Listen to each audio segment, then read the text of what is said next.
county of Monterey covers nearly 100 miles, so there is a plethora of things to do. And it's just so beautiful. Upon arriving in Monterey, I went straight to Point Lobos, the crown jewel of the California State Park System. Hiking is a passion of mine, and there is tons of it here. Easy, steep, high, low, beach or forest, hot and cold. Monterey County is a diverse ecosystem.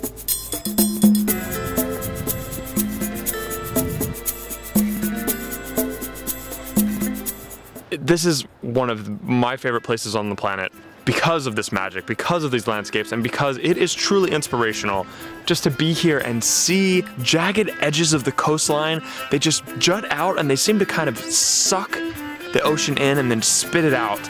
And it just draws you in and you just want to sit there and watch. Every time I come here, I'm just in awe of how at peace it makes me feel.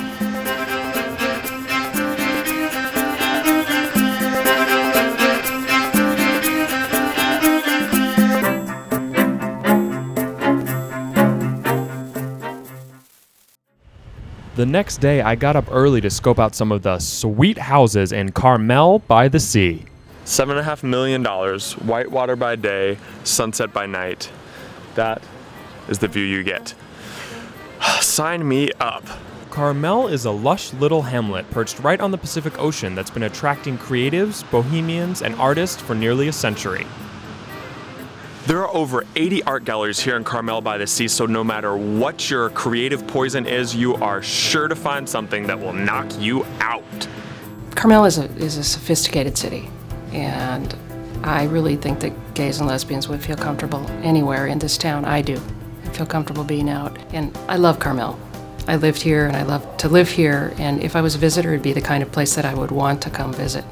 It's so romantic. It's a place that it's art-centric. The performing arts here is fabulous.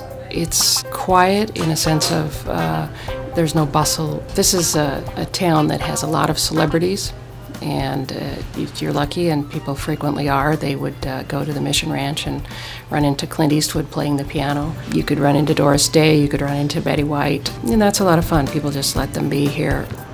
If you're a history buff, you're gonna love Cannery Row, which is where John Steinbeck got his inspiration for Cannery Row, the novel called Cannery Row. It's where back in the 30s, 40s, 50s, they used to can millions of sardines. They canned so many sardines that it wiped out the entire fishery outside of Monterey Bay.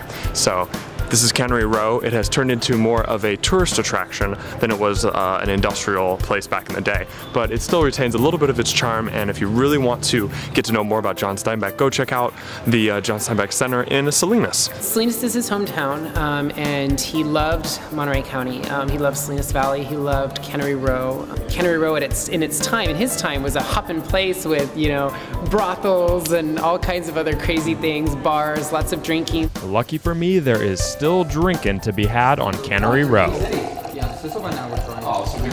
There are 40,000 acres of wine grapes here, so that leads to some serious vintners. People tell me it's kind of like what Napa used to be, say, 20, 25 years ago. So you're going to have a little more of an intimate experience. The wines are usually a lot less expensive because most of the people you're purchasing the grapes or for the wine from are actually growing all the grapes themselves. So this keeps the cost down as well. Cheers. Absolutely. Thank you for being here. Thank you.